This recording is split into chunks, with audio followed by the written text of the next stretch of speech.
Bueno, bienvenidos a este programa en el canal que lleva mi nombre. ¿Cómo están? Espero que muy bien. Ya día viernes. Y bueno, después de este maratón que fueron estos 12 días de conflicto, lo prometido es deuda. En el último video comenté que iba a ser solamente un informe esta semana sobre el secreto nuclear iraní que aparentemente habría sobrevivido a la guerra. A ver, lo que sabemos es que Estados Unidos bombardeó el día domingo, que parece que fue hace un montón de tiempo, la verdad, que fue hace como 5 años, pero en realidad fue el domingo, no pasó ni una semana, con bombas antibúnkeres GBU-57, esta masiva Ordnance Penetrator, que fueron fabricadas especialmente y probadas, se cree, cerca del radio donde se probaron incluso las bombas atómicas originalmente, y que estaban diseñadas estas para penetrar específicamente en una instalación subterránea donde había centrifugadoras de gas que enriquecían uranio por parte de Irán. Esta instalación construida como backup o respaldo de otra instalación subterránea donde había centrifugadora de gas que está ubicada en Natanz, cerca, en el mismo perímetro radio de la ciudad de Qom, una ciudad sagrada de Irán, y Estados Unidos bombardeó estas dos instalaciones con estas dos bombas antibúnkeres. Natanz fue completamente destruida y Fordow es el gran interrogante. Bueno, Isafán, que era la otra instalación nuclear donde había una planta de conversión de mineral de uranio a gas de uranio que es utilizada después para enriquecer uranio, porque se inserta en estas centrifugadoras de gas, fue también gravemente dañada, pero se cree que los túneles donde estaban los 409 kilos de uranio enriquecido por parte de Irán, que había declarado Irán, ante la Organización Internacional de Energía Atómica. Bueno, esos túneles no fueron atacados y se sospecha por parte de la Organización Internacional de Energía Atómica que esta cantidad de uranio enriquecido todavía está en manos iraníes. Este uranio enriquecido, un 60%, podría ser utilizado si se enriqueciese a un 90% para fabricar un tipo de ojiva nuclear. Aparte de eso, está la sospecha de que el programa iraní fue movido, entre comillas. Israel, recordemos, atacó desde reactores hasta fábricas de centrifugadoras de gas para enriquecer uranio, hasta científicos. Se cree que se asesinó entre 30 y un poco más de científicos nucleares y militares iraníes que estuvieron involucrados supuestamente en lo que se conocía como el grupo armado, un grupo paralelo según Israel, que estaba dedicado a fabricar una bomba atómica. Bueno, con estos 409 kilos de uranio enriquecido, Irán podría fabricar un total de 10 ojivas nucleares. Así que ahora está toda la cuestión si las instalaciones fueron realmente destruidas, si no fueron realmente destruidas, y qué pasa con el programa nuclear iraní. A ver, tenemos dos escuelas acá, dos vertientes. La narrativa de Netanyahu y Donald Trump, apoyada en sus funcionarios de inteligencia y funcionarios militares, que dicen, no, nosotros lo destruimos por completo, este programa nuclear iraní nunca más va a arrancar. Y la versión de los funcionarios y técnicos de carrera de los servicios de inteligencia y funcionarios del Departamento de Estado, antiguos funcionarios, centro de pensamiento, que dicen, no, para nosotros el programa nuclear iraní no fue destruido, falta esto, y está todo el centro de la discusión ahora es una propuesta para Irán para que entregue este uranio enriquecido que tendría en su propiedad. Ya salió, por ejemplo, el senador Lindsey Graham, que es pro-guerrerista, pro-israelí, diciendo que ese uranio debe ser entregado por Irán. Hay una propuesta estadounidense pidiéndole a Irán que entregue este uranio y reconvierta parte de su programa nuclear iraní en una agencia regional de energía nuclear donde haya un país o una isla del Golfo Pérsico donde se instalen estas centrifugadoras para enriquecer uranio, mientras para abastecer el uranio en el que se utiliza en uno de sus reactores nucleares, para que brinda parte de energía eléctrica al sistema iraní. Y bueno, la gran duda sobre si Fordow fue destruido y qué pasa con una instalación secreta nuclear iraní de la que vamos a estar hablando. Primero vamos a empezar con si Fordow fue destruido o no fue destruido. Porque, a ver, nos dijeron que una vez que tiraran estas bombas, iba a destruir todo, porque esta bomba era lo máximo, esta bomba era lo máximo en destrucción, que era indudable de que iba a haber acá un antes y un después en este programa nuclear iraní, pero, por ejemplo, si leemos a algunas personas que funcionaron como gente del Pentágono que estuvo en las pruebas, vamos a leer un artículo de un ex funcionario del Pentágono del Departamento de Estado que se llama Geoff Brumfield, que dice por qué las gigantescas bombas antibúnkeres estadounidenses podrían no haber alcanzado su objetivo. Y entre muchas de las cosas que dice, hace décadas yo cubrí otro esfuerzo para crear una poderosa arma de penetración terrestre tras el 11 de septiembre, con la vista puesta en las cuevas de Afganistán, donde se creía que Osama Bin Laden se escondía. La administración del entonces presidente George Bush estudió la posibilidad de lanzar un arma nuclear desde un avión y la posibilidad de crear esta bomba Massive Destruction Penetrator. Pero cuando los científicos se involucraron, descubrieron que no había manera de llevar un arma nuclear a una profundidad lo suficientemente cercana para contener la explosión y la lluvia reactiva. El programa finalmente fue abandonado. Después volvió a revisar las matemáticas de esos primeros estudios y descubrió que las matemáticas eran bastante sencillas. Las llamadas ecuaciones de penetración existen desde la década de 1960 y dependen de un número limitado de factores como la forma del cono frontal, el peso y el diámetro de arma, la velocidad a la que se impacta contra el suelo y fundamentalmente el tipo de terreno sobre el que depende.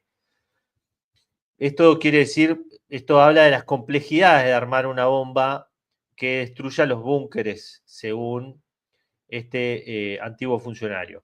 Depende enormemente del tipo de roca, dice Raymond Giaños, profesor de la Universidad de California en Berkeley, y dice que cuando realizó sus cálculos utilizando una ecuación clave de ese estudio, descubrió que la bomba tirada por Estados Unidos en Fordow podría llegar hasta 80 metros, 262 pies bajo tierra, si se dejaba caer en arcilla limosa. Pero Fordow es una roca de resistencia media, entonces era una situación muy distinta, porque solamente con este tipo de roca podía penetrar 7, casi 8 metros, unos 25 pies bajo tierra, muy por debajo de los 60 metros que indican las infografías donde está Fordow. Esta puede ser una parte importante de la razón por la que el arma no logró destruir su objetivo, si es que de hecho las bombas fallaron, como afirma la evaluación de la Dirección de Inteligencia Militar del Pentágono. Y acá nos vamos a lo que salió esta semana, que es básicamente un informe con inteligencia de datos de fuentes abiertas hecho por la DIA, la Agencia de Inteligencia del Pentágono, que lo publica CNN, también lo publicó el propio New York Times. Dice, exclusivo, las primeras evaluaciones de inteligencia de Estados Unidos sugieren que los ataques contra Irán no destruyeron sitios nucleares, dicen fuentes. Y básicamente la evaluación que hace la Agencia de Inteligencia de Defensa del Pentágono se basa en una evaluación de daños en combate realizada por el Comando Central de Estados Unidos y dice que los daños a las instalaciones, el impacto de los ataques en las ambiciones nucleares están en curso y podrían cambiar a medida que se disponga más información. Dos de las personas familiarizadas con la evaluación dijeron que las reservas de uranio enriquecido no fueron destruidas. Esto es lo que le decía. Hay la sospecha cierta de que el uranio enriquecido que estaba en propiedad de Irán no fue alcanzado por ninguna de estas bombas. También hay una realidad que ustedes, si se ponen a pensar que Irán ya tenía previsto que fueran atacados sus instalaciones nucleares porque estaba en un periodo prebélico contra Israel y contra Estados Unidos, incluso estaban en unas conversaciones nucleares con Estados Unidos para evitar eso, es posible que hasta quizás sin declararlo ante la Organización Internacional de Energía Atómica, puede haber enriquecido uranio por fuera de la vista de los organismos internacionales, los inspectores formados por varios programas del Departamento de Estado de Estados Unidos. Pero bueno, las reservas no fueron alcanzadas y una de las fuentes dijo que las centrifugadoras están prácticamente intactas. Otra fuente indicó que según la inteligencia el uranio enriquecido fue trasladado fuera de las instalaciones ante los ataques estadounidenses. Y acá tenemos que volver a otra cosa que en este programa hablamos el día que se dio el alto al fuego, que es que el hecho de la información que había salido en el medio Anhuac, un medio árabe, donde se planteaba que tanto los ataques a las instalaciones nucleares iraníes como la represalia de Irán habían sido acordadas entre la administración estadounidense y el gobierno iraní. Es decir, ¿qué significa esto? Que Trump informó por canales secretos que iba a atacar estas tres instalaciones nucleares y por eso explicaría, por ejemplo, que unos días antes Fordow y Safán haya tenido, según las imágenes satelitales, grandes movimientos de camiones. En el caso, por ejemplo, del uranio enriquecido, según los expertos, se podrían haber transportado en pequeños hisopos de no más de 90 centímetros de diámetro en el baúl de un auto, por ejemplo, o en el baúl de varios autos, y se vio varios camiones moviendo tierra, por lo menos, y retirando material de estas instalaciones, sobre todo Fordow. Lo que se sospecha es que se retiraron parte de las centrifugadoras a esta instalación, a una instalación nuclear secreta iraní, de la que vamos a estar hablando más adelante en este vivo. Entonces, dentro de esta lógica está realmente que puede ser que el programa nuclear iraní o los restos que quedan del programa nuclear iraní todavía estén activos y ahí entra la cuestión de, según esta evaluación de la Agencia de Defensa del Pentágono, que solamente los ataques retrasaron quizá unos pocos meses el programa nuclear iraní. Obviamente que la Casa Blanca salió con los tapones de punta, salió diciendo que todo esto es mentira, esta evaluación es una evaluación hecha con inteligencia de bajos recursos, imágenes satelitales, pero bueno, la realidad del caso es que esto ha desatado un sinfín de operaciones de prensa por parte de Israel y por parte de Estados Unidos, porque ninguno de los dos quiere hacerse cargo de que puede haber fallado el ataque porque obviamente sería un fracaso en términos políticos para las dos administraciones, tanto para la de Netanyahu como para la de Donald Trump, sobre todo cuando están intentando pasar página, porque lo que nos enteramos ayer por el diario Israel Hayom es que Donald Trump está queriendo hacer un mega acuerdo con dos países árabes para normalizar relaciones entre estos países y volver a lanzar los acuerdos de Abraham. Recordarán los acuerdos de Abraham, donde había un conjunto de países árabes que se comprometía a normalizar las relaciones con Israel, países que habían estado con relaciones rotas desde la fundación misma del Estado de Israel y de varios conflictos, que esta relación se basaba, por ejemplo, en venta y compra de tanto de recursos naturales como compra de artefactos militares y de espionaje a Israel. Y en estos nuevos acuerdos que involucraría a Arabia Saudita y Siria, la Siria del ex terrorista al-Julani, este ex miembro de ISIS, sería que con el agregado de que Israel permitiría que 4 países árabes, Emiratos Árabes Unidos, Egipto, entre ellos posiblemente Qatar, administren Gaza, que jamás los miembros de Hamas se vayan de Gaza y que haya una hoja de ruta establecida de solución de dos estados, pero con el reconocimiento de que Israel tiene soberanía sobre Jerusalén, un reclamo histórico de los palestinos, porque en Jerusalén están los lugares sagrados. Por ejemplo, está la mezquita de Al-Aqsa, que es uno de los 3 lugares sagrados del Islam, porque se considera que desde ahí ascendió eh, un dios sagrado del Islam y se considera este lugar como uno de los lugares más conflictivos porque debajo los judíos israelíes consideran que está el templo judío y que quieren reconstruir ese templo judío porque es parte de su tradición y toda la cuestión, y hay toda una cuestión religiosa ahí que dándole la propiedad o la jurisdicción o reconociéndole la soberanía a Israel podría avanzar en su política de conquista y ocupación de Cisjordania en términos legales, más allá de que esto es ilegal porque según todos los acuerdos que ha firmado Israel, eso no está reconocido por el derecho internacional. Ni siquiera la resolución que dio lugar a Israel, que da un mandato de un Estado árabe y un Estado judío y Jerusalén administrado por un gobierno de Naciones Unidas, ni por los acuerdos de Oslo, que son estos acuerdos de paz entre la facción palestina liderada por Yasser Arafat y en ese momento Isaac Rabin, el primer ministro de Israel, que establece una hoja de ruta donde hay varios lugares de incluso de coadministración, por lo menos uno de ellos, entre Israel y las fuerzas palestinas, pero se establece por lo menos un espacio territorial donde habría un Estado palestino.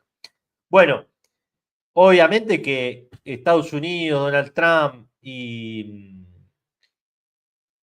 Netanyahu quieren hacer como que listo, siga hasta la próxima ronda de conflicto, entonces la evaluación de que este programa nuclear fue destruido o no fue destruido es clave.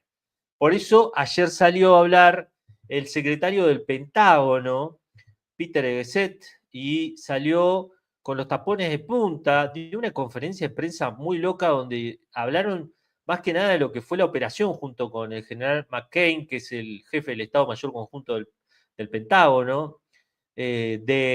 Hablaron de la operación, dijeron nosotros tiramos la bomba acá, pasaron un gráfico, y él salió obviamente a las críticas porque tanto el director de la CIA, Ratcliffe, y el Pentágono están diciendo a través de sus funcionarios políticos de que estas 3 instalaciones fueron destruidas, pero escúchenlo ustedes a él, si fueron destruidas o no fueron destruidas. You better want to know what's going on at Fordo. You better go there and get a big shovel because no one's under there right now. No one's under there able to assess, and everyone's using reflections of what they see, and that's why the Nadie puede saber lo que pasó en Fordo. Todos están usando sospechas, los israelíes, los iraníes. Israelis, the Iranians, the IAEA, the UN, to a man and to a woman who recognize the capability of this weapon system are acknowledging how destructive it's been. Air power with that specificity at that location and others is going to have a devastating effect. So we con el lanzamiento de estas bombas habría tenido un efecto devastador. All recognize there will be days and weeks ahead.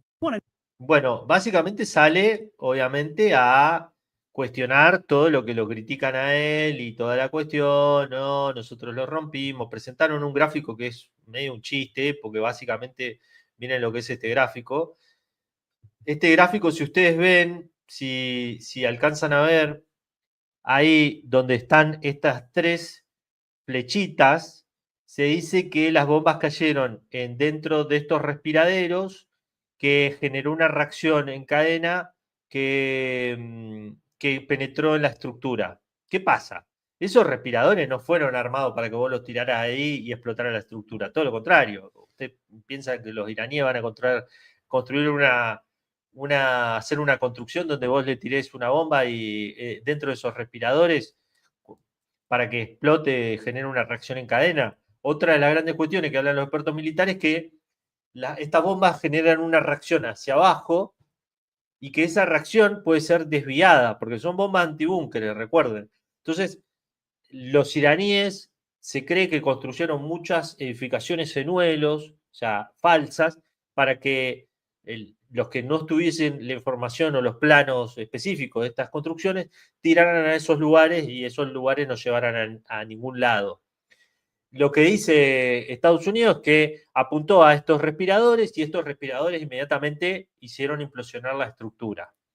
No hay imágenes de destrucción hacia abajo, o sea, de colisión hacia abajo, como si se hubiese armado un enorme cráter.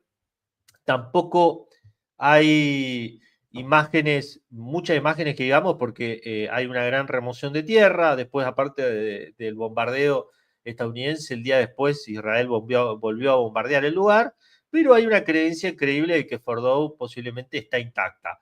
También vamos a ver lo que opinan algunos funcionarios, porque bueno, esta es una mega conversación, imagínense ustedes, está todo el mundo hablando de esto porque posiblemente eso puede llegar a justificar algún tipo de acción armada en el futuro por parte de Israel y Estados Unidos. Funcionario occidental, Irán podría tener aún un gran número de centrifugadoras de enriquecimiento nuclear. A pesar de 12 días de ataques aéreos, la República Islámica tiene el material, los medios y la falta de supervisión para trabajar en una bomba nuclear, dijo un funcionario occidental al diario Haaretz. Irán cree hasta cierto punto que ganó esta ronda de combates. Las fotografías satelitales que muestran un convoy de camiones cerca de la entrada de la instalación nuclear de Fordow, que fueron tomadas el jueves viernes la semana pasada, no dejan mucho lugar a dudas entre los expertos. Antes del ataque el domingo a la instalación por parte de Estados Unidos, los iraníes trasladaron uranio enriquecido del 60% desde el sitio a un lugar desconocido. Esto es medio ciencia ficción, porque a no ser que tengas algún elemento como para medir que haya radiación en ese transporte o algún elemento, ¿cómo va a reconocer eso por imágenes satelitales? Una fuente de un país occidental con conocimiento del programa nuclear de Irán y su actividad diplomática relacionada dijo a Haaretz que Irán solo necesitaría unos pocos cientos de centrifugadoras que probablemente ya posee para llevar a cabo un enriquecimiento de una calidad de grado armamentístico del 90%. En teoría, un camión habría sido suficiente para retirar todo el uranio Fordow y es posible que los otros camiones estuvieran allí como señuelos. Y bueno, el funcionario occidental dijo que la suposición de que Irán todavía tiene centrifugadoras escondidas está bien fundada y señaló que desde 2021, después de que Estados Unidos se retiró del acuerdo nuclear, la República Islámica dejó oficialmente de permitir a las Naciones Unidas la supervisión de la producción de sus centrifugadoras. Los líderes iraníes tienen motivos para estar satisfechos, alegando que cuentan con el material enriquecido, las centrifugadoras y la tecnología. Puede parecer extraño, pero hasta cierto punto creen haber ganado esta ronda. Y bueno, el Parlamento iraní, aparte de todo, aprobó esta semana, lo cual haría mucho más complicado, una ley que prohíbe la cooperación con los inspectores del Organismo Internacional de Energía Atómica, porque obviamente Rafael Grossi, que ha jugado un papel lamentable en toda esta situación, este compatriota mío, que dirige este organismo, está pidiendo ver el uranio enriquecido que está en propiedad de Irán, y los iraníes, obviamente los parlamentarios, el espacio político iraní, están diciendo, bueno, no, porque si le mostramos a este señor dónde está el uranio, este uranio enriquecido, y le mostramos si nuestras instalaciones están intactas, inmediatamente van a venir los israelíes y los estadounidenses a bombardearlas.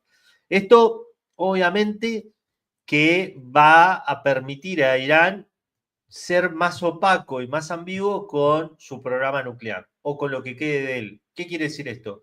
Jugar un poco a la ambigüedad de fue severamente dañado con el hecho de seguir teniendo algún tipo de componente secreto de este programa donde estén o el uranio enriquecido declarado en el Organismo Internacional de Energía Atómica, pero que uno creería que posiblemente Irán tenga uranio enriquecido por cerca del 90%, porque imagínense ustedes, vuelvo con la misma lógica, si a vos te van a atacar y te van a destruir tu programa nuclear y te van a atacar porque tenés uranio enriquecido y podés acceder a el uranio enriquecido a determinado punto para hacer una bomba atómica, por las dudas, lo enriquecerías a ese punto para tener un plan de respaldo en caso de que te vuelvan a atacar, en caso de que vuelva a suceder cualquier cosa. Entonces puede haber una cantidad de uranio importante que tenga Irán que no esté declarado y que esté alojado en alguna otra instalación. Por el otro lado, Irán puede argumentar, bueno, permitimos que inspeccionen las instalaciones destruidas y hasta ahí nomás. Limitar la cooperación. La ley sancionada por el Parlamento iraní ya fue aprobada por lo que se conoce como el Consejo de Guardianes, que es una instancia institucional superior que veta o aprueba las leyes que saca el Parlamento, y este organismo cuyos miembros están nombrados, no en su mayoría, pero un buen número por el ayatollah Khamenei, están realmente alineados con la política oficial. Esto quiere decir que si ellos lo aprobaron es porque evidentemente Irán va a avanzar en limitar por lo menos la cooperación con el Organismo Internacional de Energía Atómica. Veremos qué sucede las próximas semanas. Vamos a escuchar lo que dice el portavoz de Relaciones Exteriores de Irán. To add on this. Can you tell us, I'm going to insist on this a little bit more, what remains operational today as far as Iran's nuclear program?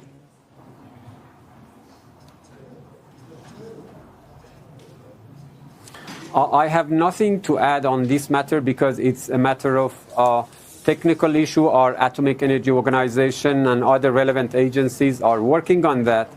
But no tengo nada que decir porque hay otras agencias internacionales como la OEA que están trabajando en ello. Yes, our nuclear installations have been badly damaged.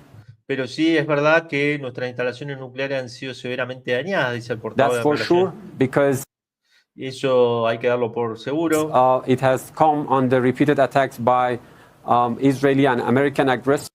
Por los reiterados ataques de la agresión israelí-estadounidense. Bueno, vamos a leer un artículo que saca también el diario Haaretz de un experto nuclear, muy interesante, donde habla de con cuántas centrifugadoras se podría avanzar en un programa nuclear. A ver, acá repasamos un poco los datos que ya teníamos. El equipo básico necesario para enriquecer uranio es una centrífuga de gas. Así como el uranio enriquecido pudo haberse trasladado de Fordow, también fue posible que se desmantelaran estas centrifugadoras, se transportaran y ocultaran un pequeño número de centrifugadoras. Fordow albergaba unas 3.000 centrifugadoras, la mayoría modelos avanzados desarrollados por Irán. Natanz era una instalación aún mayor, incluso si las centrifugadoras no se hubieran retirado a tiempo, es probable que Irán conserve una reserva de centrifugadoras adicionales. Esto quiere decir, a ver, un país que fabrica centrifugadoras nucleares, evidentemente debe tener una reserva de estas centrifugadoras porque es un país altamente industrializado, ¿no? Irán también contaba con instalaciones para la fabricación de componentes de centrifugadoras y la prueba de diseños avanzados de centrifugadoras. Esta instalación, al menos las que se saben que existen, fueron blancos de los ataques. Varias de ellas fueron atacadas en Teherán. Enriquecer uranio del 60-90% a nivel necesario para producir un arma nuclear puede realizarse con solo unas pocas docenas de centrifugadoras avanzadas ubicadas en un pequeño hangar. El proceso no requiere una infraestructura especialmente compleja y puede ser llevado a cabo por un grupo reducido y confiable de personas. Una pequeña instalación con unas 10 centrifugadoras podría producir suficiente material fisible para una bomba en aproximadamente un año. ¿Qué quiere decir esto? Que, a ver, esto que nos vendieron, de que bombardearon, de que destruyeron completamente el programa nuclear iraní, es una fantasía. Porque hay muchos componentes, muchos hechos que dejan entrever que el programa nuclear iraní, a pesar de haber sido destruido, con un pequeño número de las centrifugadoras, imagínense, si tenían 3.000, no van a guardar 10 por lo menos, y que con un pequeño grupo reducido de científicos nucleares y militares iraníes decidió tener la voluntad de tener una bomba nuclear, lo pueden conseguir en un año esto. Después, obviamente, tienen que hacer los ensayos. El ensayo supuestamente hace una actividad sísmica que es fácilmente identificable, que puede alertar a las autoridades internacionales de que Irán ha avanzado en un ensayo nuclear, pero bueno, la realidad es que la única manera de que Irán no fabrique una bomba nuclear es una negociación donde entregue su uranio enriquecido, pero más que nada se comprometa a no avanzar hacia una bomba nuclear. Y hoy por hoy el gobierno iraní y los iraníes en general están endurecidos porque tuvieron una guerra de agresión que posiblemente se repita en el futuro porque Israel está diciendo que destruyó su capacidad misilística y que destruyó determinadas cuestiones. Entonces, es un pueblo que no tiene ningún tipo de garantía de que continuar sin tener una bomba nuclear le permita asegurar su futuro como nación, su seguridad. Entonces, evidentemente, se ha fortalecido dentro del mismo establishment iraní la línea más militar que habla de, bueno, nosotros la única manera de protegernos de eventuales ataques israelíes es una disuasión nuclear. Es avanzar hacia la disuasión nuclear o hacia un programa de ambigüedad nuclear como tiene Israel, que Israel tiene armas nucleares pero no lo reconoce, y generar componentes que nos permitan tener una fuerza creíble que haga que Israel no nos vuelva a atacar. Esto quiere decir tener, por ejemplo, aviones militares. Pero bueno, fácilmente Irán puede armar una ojiva nuclear, ponerla en una cabeza de un cohete y lanzarla en una eventual agresión nuclear israelí a Irán, a Israel, con la consecuencia que eso tendría no solamente para Israel, sino en términos generales, regionales, porque Israel es un país muy chiquito, rodeado de Jordania, Líbano, Irak, Siria, una parte de Egipto. Podría haber una contaminación muy grande por cualquier tipo de ataque nuclear entre las dos naciones. Bueno, dice este experto nuclear israelí, el proceso no requiere una infraestructura especial. Es importante comprender que Irán conserva los conocimientos técnicos para enriquecer uranio. En ese sentido, es probable que la oportunidad de tener su capacidad de enriquecimiento ya haya pasado. No existe un grupo específico de personas cuya eliminación bloquearía el camino de Irán hacia la capacidad nuclear y no se puede descartar que Irán aún posea el equipo necesario. Y bueno, informes de la Organización Internacional de la Energía Atómica indican que cerca de la instalación de Natanz se encuentra un extenso sistema de túneles bajo una montaña más profunda que la instalación subterránea Fordow. Irán afirma que ese sistema subterráneo albergará talleres protegidos contra ataques aéreos para la fabricación y el ensamblaje de centrifugadoras. En 2024, la construcción de la instalación aparentemente estaba incompleta, dado que no ha estado bajo supervisión internacional y su escala parece mucho mayor de lo necesaria para el propósito declarado. Se ha suscitado la preocupación de que pueda cumplir funciones alternativas como almacenar uranio enriquecido o albergar conjuntos de centrifugadoras activas. Hasta donde se sabe, ese sitio no fue objetivo de los recientes ataques. Y acá se muestra esta instalación nueva. Bueno, no, acá es Isafán que fue bombardeado. Vamos a ver lo que dice otro experto estadounidense que hace una evaluación de los ataques de Estados Unidos a Irán y habla de esta instalación subterránea de una manera muy precisa. Yo creo que es lo mejor que yo encontré en línea de información para tener un pantallazo de cómo sería esta instalación y también el grado de humo de todos los ataques, porque al final todo esto de los ataques estadounidenses e israelíes contra las instalaciones nucleares fue una gran venta de humo, una gran nieve de guerra para vendernos una operación de cambio de régimen que no se suscitó, y ahora como no podía seguir peleando Israel una guerra, se queda con este supuesto objetivo máxima de haber destruido el programa nuclear iraní y haber degradado las capacidades de misiles balísticos de Irán. Esa supuestamente es lo que consiguió Netanyahu con esta guerra. Más allá de que siguen apareciendo informes diciendo el aspecto crítico del conflicto con Irán, el error estratégico israelí en la guerra contra Irán, la cantidad de gente que fue dañada por no tener búnkeres antiexplosivos que los protegieran de los misiles iraníes, los edificios destruidos. Se está hablando ahora cada vez más de las bases militares que fueron alcanzadas por los misiles iraníes. De hecho, hay imágenes que sacaron los medios iraníes muy fuerte con los mapas de los lugares, que, bueno, si lo encuentro por acá lo subo, pero realmente que hablan de lo que fue los ataques en suelo israelí, alcanzaron todo el aspecto, todo el espacio aéreo. Bueno, dice el doctor Jeffrey Lewis, que es un experto ex miembro del Departamento de Estado, dice: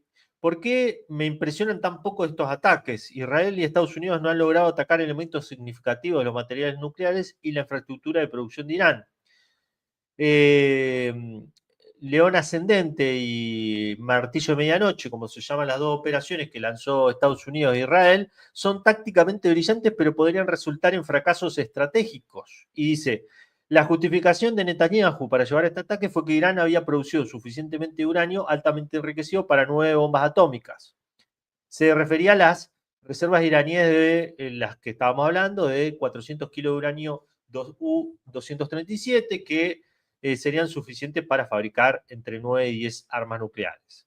Bueno, estas 400 kilos de uranio se almacenaron principalmente en túneles subterráneos cerca de la planta de conversión de uranio de Isafán. A pesar de los extensos ataques israelíes y estadounidenses contra la planta, no parece que se haya hecho ningún esfuerzo por destruir esos túneles ni el material que contenían. Esto quiere decir, recordemos, en esta instalación nuclear es el último lugar donde la Organización Internacional de Energía Atómica vio este uranio enriquecido que estaba declarado internacionalmente y tenía hasta el sello, según Rafael Grossi, del Organismo Internacional de Energía Atómica. Sigue el doctor Jeffries. Nadie sabe ni siquiera dónde se encuentra este uranio. Irán dice que lo movió, esto lo dijo un propio secretario del Consejo de Guardianes, un general, Reisi, un general iraní que dijo que lo habían movido. Lo mismo había transmitido el ministro de Relaciones Exteriores de Irán, Arachi. Marco Rubio dice que no se puede mover nada en Irán, pero los camiones sí se mueven, camiones y maquinaria pesada llegaron hace al menos 2 días para sellar los túneles y protegerlos. Esto es en Fordow y principalmente donde se hicieron acciones, pero en Isfahán hubo también movimiento de camiones. También llegaron camiones a Fordow el día anterior al ataque, posiblemente para reubicar equipo sensible y para cubrir entradas con tierra. Irán no es una zona de exclusión vial en este momento, es decir, Marco Rubio y Israel decía, básicamente no se pueden haber movido porque si no nosotros lo hubiésemos atacado, ¿no? Bueno, para ser justos, también está el hecho de que Irán puede haber mandado 10 camiones, 15 camiones y en realidad lo puede haber sacado de otra manera. No era lo que se dice que este material no era tan difícil de transportar porque cabía mucho de ello en hisopos de 91 centímetros de diámetro. Para ser justo, algunos trompistas reconocen que Irán todavía tiene el material. El vicepresidente Van dice que van a conversar con los iraníes al respecto. El argumento es que Estados Unidos ha anunciado la capacidad de Irán para enriquecerlo y convertirlo en metal, así que está bien. Lo que dice Estados Unidos es que le va a ofrecer a Irán, imagínense ustedes que Irán, después de lo que pasó, lo aceptase a esto, liberar los fondos que tiene congelados por parte de Estados Unidos, aceptar una línea de 30.000 millones de dólares para financiar el resurgimiento de su programa nuclear con fines civiles y integrarse a una agencia nuclear regional y a otra cosa mariposa. Irán tranquilamente puede aceptar este dinero, firmar un acuerdo, hacer el saludo a la bandera, mientras que continúa sin cooperar con el Organismo Internacional de Energía Atómica y continúa haciendo sus trabajos por fuera de la mirada internacional. Sigue el doctor Lewis. Si los ataques a las plantas de enriquecimiento de Qom y Natanz parecen tener éxito, pero no se ha hecho ningún esfuerzo por atacar la enorme instalación subterránea junto a Natanz, donde Irán puede fabricar más centrifugadores y quizás otras cosas. Y acá está la imagen de este complejo. Bueno, que está casi muy cerca del complejo original de Natanz. Dice este gráfico, que es de la Universidad del Instituto Missouri International Studios de Monterrey, que la localización original de este complejo nuclear está al lado de la instalación nuclear y que esta larga construcción subterránea fue construida en el corazón de esta montaña en los últimos años y es la casa de una línea de producción de componentes de centrifugadoras y no parece haber sido atacada, dice este señor. En 2022, Irán trasladó una línea de producción de centrifugadoras al corazón de esta montaña. Esta instalación es enorme, estimamos que 10.000 metros, 10.000 metros de bajo tierra será, 10.000 metros sobre tierra, y desconocemos que podría albergar como otras plantas como enriquecimiento, conversión, que también era la otra gran discusión por parte de los funcionarios estadounidenses, porque dicen, no, nosotros, los iraníes no van a poder avanzar más en su programa nuclear iraní porque destruimos las plantas de conversión que permiten transformar el uranio, el mineral de uranio, en gas de uranio que va a esta centrifugadora para enriquecer uranio. Y con eso enriquecer al nivel necesario para fabricar una bomba atómica. Dice, para su información, ha estado excavando un yacimiento de carbón no muy lejos de Natanz, que es demasiado grande para su propio propósito declarado. Se encuentra entre 80 y 100 metros bajo una montaña y acá aparece, él muestra una imagen en 3D de lo que vendría a ser este complejo, vamos a verlo, y está conectado por una red de túneles con la instalación original. Acá podemos ver el complejo. Acá es esta montaña, acá abajo estaría en la instalación original de centrifugadoras y podemos ver acá cómo está elaborado esto. Bueno, continúa el doctor Jeffrey Lewis. También Irán recientemente anunció que tenía previsto una nueva instalación de enriquecimiento y que estaba Rafael Grossi a punto de ir a verla, pero que antes de eso que eso sucediera, Israel atacó a Irán. Eso significa que Irán ha conservado sus 400 kilos de uranio altamente enriquecido y el 60% de capacidad de fabricar centrifugadoras y posiblemente 2 sitios subterráneos de enriquecimiento, eso sin mencionar los posibles sitios secretos que los opositores al acuerdo nuclear original entre Irán y el resto de los países habían estado criticando. Supongamos que Irán decide fabricar una bomba rápidamente, Irán puede instalar aproximadamente una cascada entre una centrifugadora y media por semana. En 6 semanas podría tener 9 centrifugadoras y esas máquinas tardarían unos 60 días para enriquecer los 400 kilos de uranio a el nivel de fabricar una bomba. En total serían unos 5 meses para hacer todo este proceso. Y lo que dice básicamente el doctor Lewis es: no hay forma de que se haya destruido el programa nuclear iraní.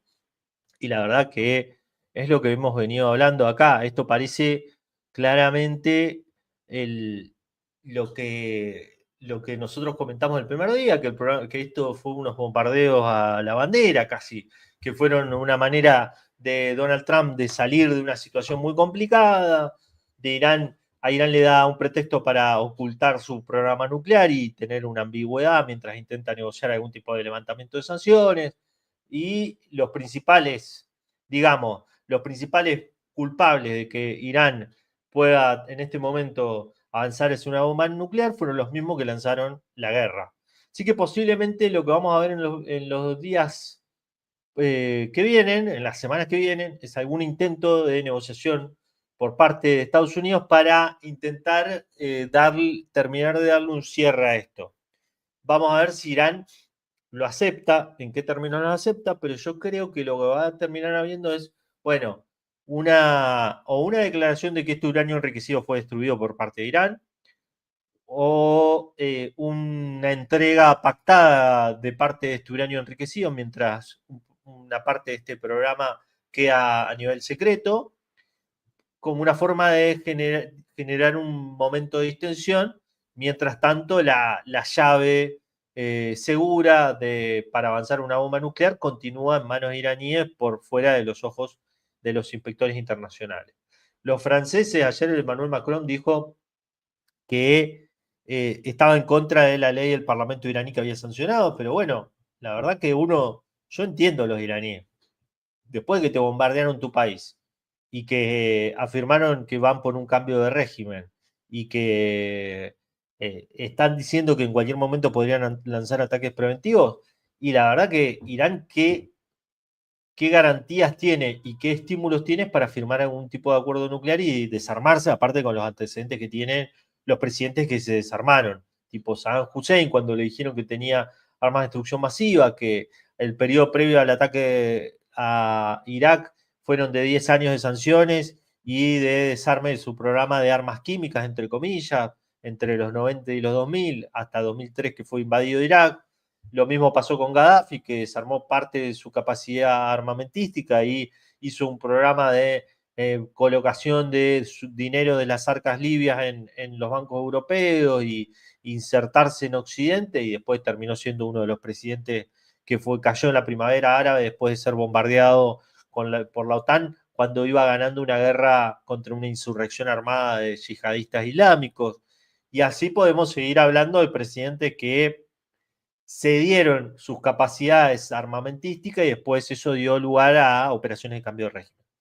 Así que el ayatollah Khamenei dijo eso mismo, que Irán había ganado. Se tiene posiblemente veamos una ambigüedad estratégica de Irán de fueron severamente dañadas, pero tenemos capacidad. De hecho, el jefe del organismo de energía atómica iraní dijo: nuestras capacidades nucleares están intactas y vamos a enriquecer uranio aún más.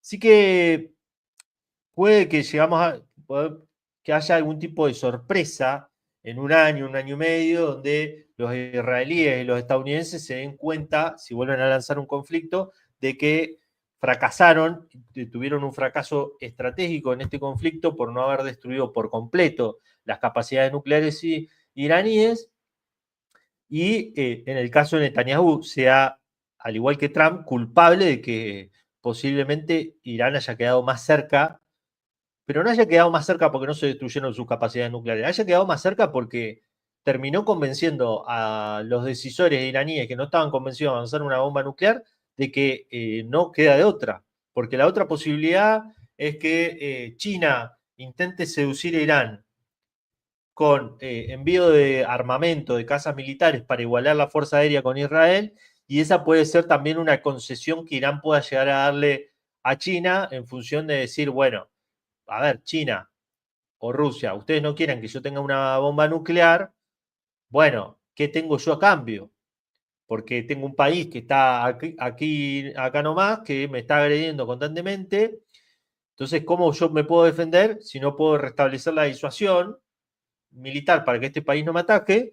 Entonces ahí puede haber una negociación con estos países para que le brinden armamento, pero yo creo que Irán nunca va a abandonar por completo su programa nuclear, porque es básicamente estratégico y es una llave, es como cuando uno se va de su casa y que deja la llave escondida en algún lugar por si se le pierde o se le queda adentro la llave de la casa. Bueno, lamentablemente es así. O sea, este programa nuclear que con lo que decían los expertos, con 10 centrifugadoras en un hangar, también lo difícil que es ubicar eso en un laboratorio muy pequeño, podés tener la capacidad de fabricar una ojiva nuclear. E Irán no necesita más que una o dos ojivas nucleares para construir una amenaza creíble contra Israel, porque básicamente significaría realmente el fin del Estado de Israel, cualquier tipo de lanzamiento de una bomba nuclear.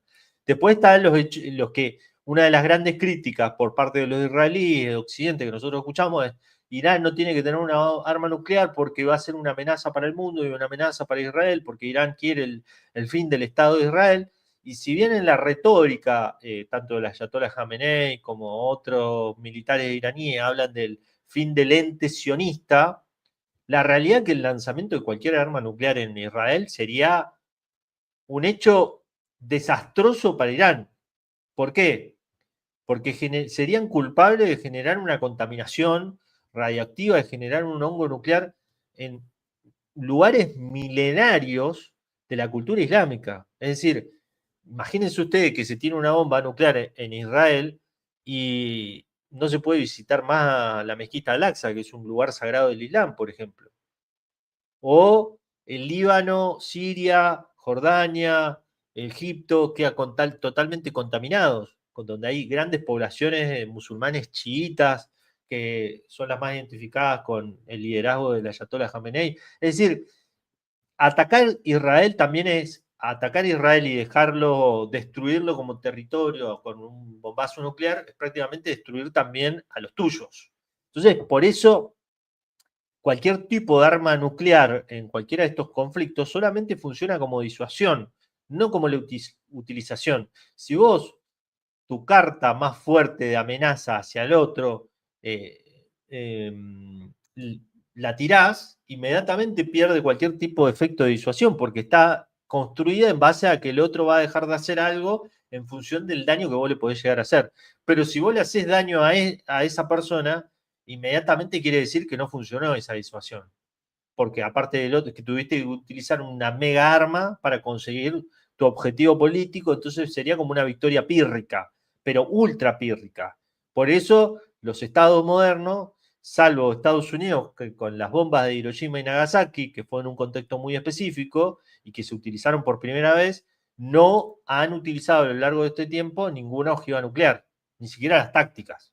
Siempre se habla, como por ejemplo en el caso de Rusia con Ucrania, en el hecho de poner en la escalada, liberar la utilización de armas nucleares en función de decirle a la otra persona, como en Ucrania, si la OTAN se involucra directamente con soldados en Ucrania, nosotros vamos a vernos obligados a utilizar un arma nuclear táctica porque vamos a estar enfrentando una amenaza muy fuerte a nuestro país porque básicamente la existencia de Rusia va a estar en juego.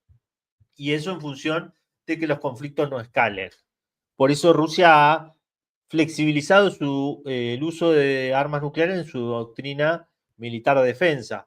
Es decir, un ataque a su territorio desde un tercer país apoyado por potencias nucleares, que es claramente una referencia a Ucrania, por el apoyo que tiene Estados Unidos, de Gran Bretaña, de Francia y Alemania, que son todas, salvo Alemania, potencias nucleares.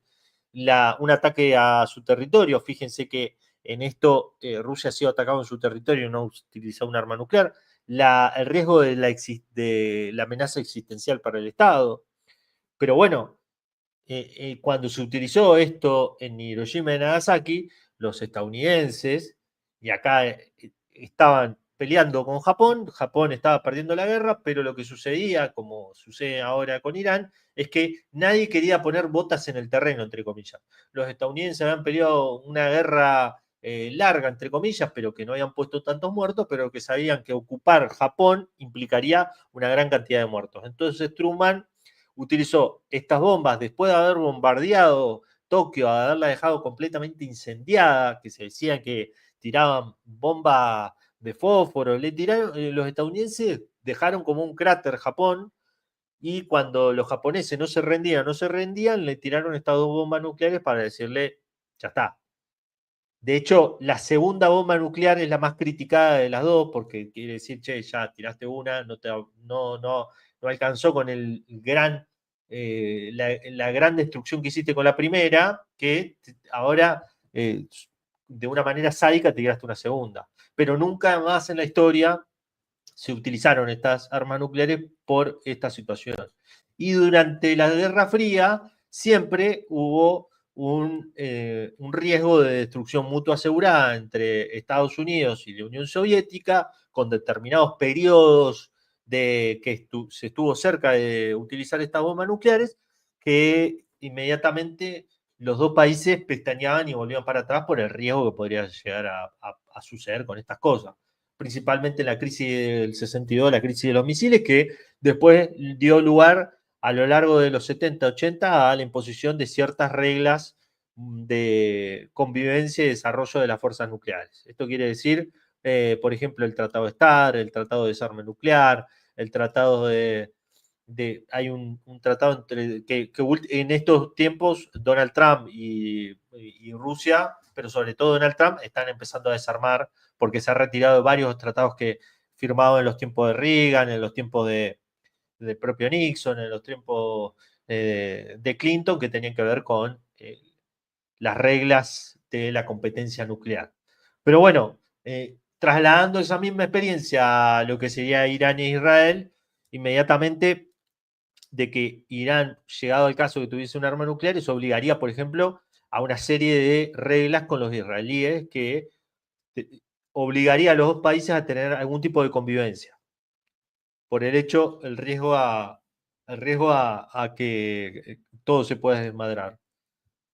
Hoy por hoy, Israel, más allá de que pueda decir que tuvo una victoria táctica, entre comillas, y que ganó años, entre comillas, de estabilidad porque derrotó, desarmó a Hezbollah, destruyó a Hamas, destruyendo y cometiendo un genocidio en Gaza, y limitó, entre comillas, o atrasó el programa de misiles balísticos, afectando el programa nuclear iraní.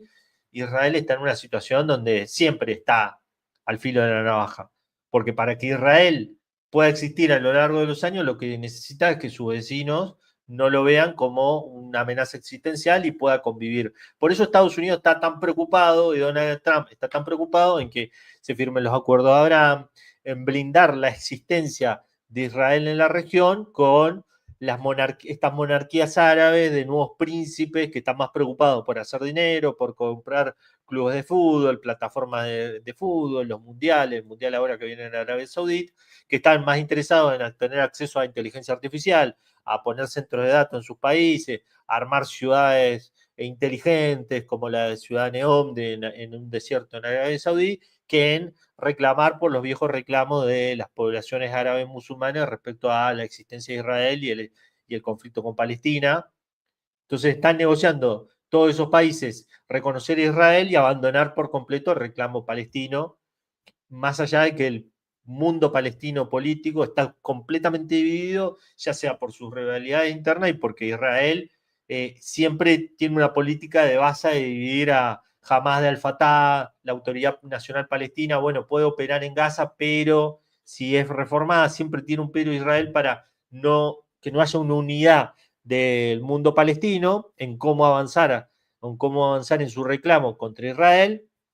Y todos estos países árabes que están a punto de firmar un proceso de normalización, que paradójicamente son países que son más fundamentalistas islámicos que el propio Irán, porque, a ver, Arabia Saudí está fundada en base a una ideología que fue tomada por la tribu beduina de los Bin Salman, que era la ideología wahabita, una ideología fundamentalista del Islam, que es incluso hasta más restrictiva que la visión del Islam que tiene musulmán chiita, que tiene el ayatollah Jamenei. Lo mismo se puede decir de Qatar, lo mismo se puede decir de Emiratos Árabes Unidos, pero como estas monarquías que no tienen casi ninguna forma de democracia son amigas de Estados Unidos y Israel colabora con ellas. Israel, de hecho, ahora acaba de reconocer como presidente al presidente sirio al-Julani, que es un ex miembro del Estado Islámico, un ex miembro de Al-Qaeda, un tipo que ordenaba seguramente decapitaciones porque dentro de su territorio que gobernaba el Frente al-Nusra al que él pertenecía, se daban la ley Sharia, que la ley islámica de utilización de burka, de no se toma alcohol, un poco parecido al talibán.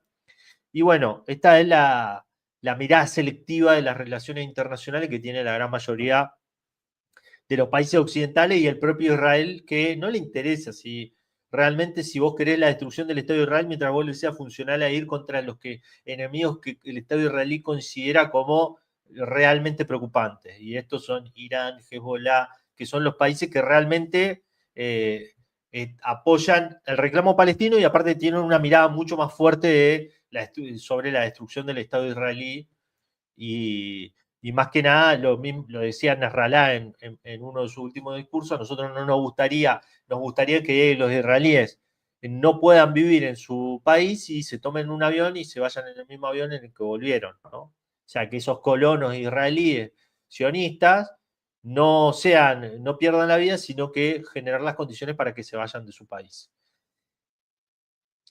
La otra cuestión es la enorme derrota estratégica del eje de la resistencia, liderado por Irán.